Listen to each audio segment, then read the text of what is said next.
Kemudian Yosafat mendapat perhentian bersama-sama dengan nenek moyangnya, dan ia dikuburkan di samping nenek moyangnya di kota Daud. Maka Yoram anaknya menjadi raja menggantikan dia. Saudara-saudaranya, anak-anak Yosafat, ialah Azaria, Yehiel, Zakaria, Azariahu, Mikael, dan Sefaja. Mereka semua anak-anak Yosafat, raja Israel. Ayahnya memberikan kepada mereka banyak pemberian, berupa emas dan perak, dan barang-barang berharga, juga kota-kota berkubu di Yehuda. Tetapi kedudukan raja diberikannya kepada Yoram, karena dialah anak sulungnya. Sesudah Yoram memegang pemerintahan atas kerajaan ayahnya dan merasa dirinya kuat, ia membunuh dengan pedang semua saudaranya dan juga beberapa pembesar Israel. Yoram berumur 32 tahun pada waktu ia menjadi raja, dan 8 tahun lamanya ia memerintah di Yerusalem. Ia hidup menurut kelakuan raja-raja Israel, seperti yang dilakukan keluarga Ahab, sebab yang menjadi istrinya adalah anak Ahab. Ia melakukan apa yang jahat di mata Tuhan. Namun demikian, Tuhan tidak mau memusnahkan keluarga Daud, oleh karena perjanjian yang diikatnya dengan Daud, sesuai dengan yang dijanjikannya, bahwa ia hendak memberikan keturunan kepadanya dan kepada anak-anaknya untuk selama-lamanya. Pada zamannya, memberontaklah Edom terhadap kekuasaan Yehuda, dan mereka mengangkat seorang raja atas mereka sendiri.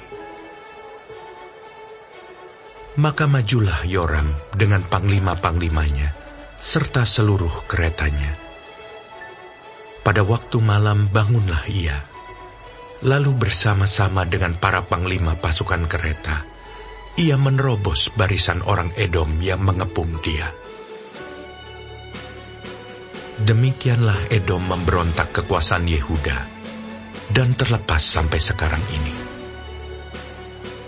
Lalu Libna pun memberontak terhadap kekuasaannya pada masa itu juga. Itu disebabkan karena ia telah meninggalkan Tuhan, Allah nenek moyangnya.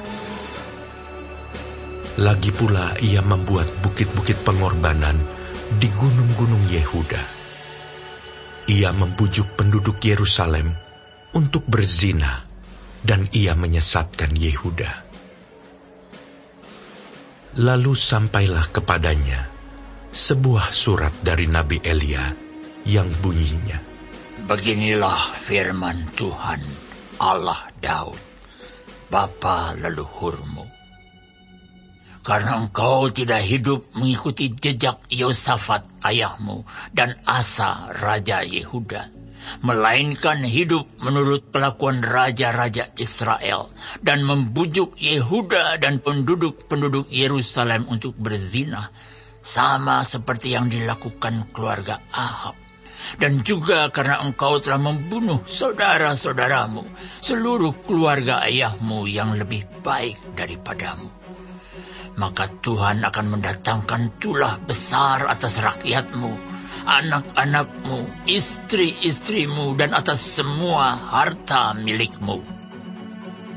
Dan engkau sendiri akan menderita penyakit yang dahsyat, suatu penyakit usus, hingga selang beberapa waktu ususmu keluar oleh karena penyakit itu. Lalu Tuhan menggerakkan hati orang Filistin dan orang Arab yang tinggal berdekatan dengan orang Etiopia untuk melawan Yoram.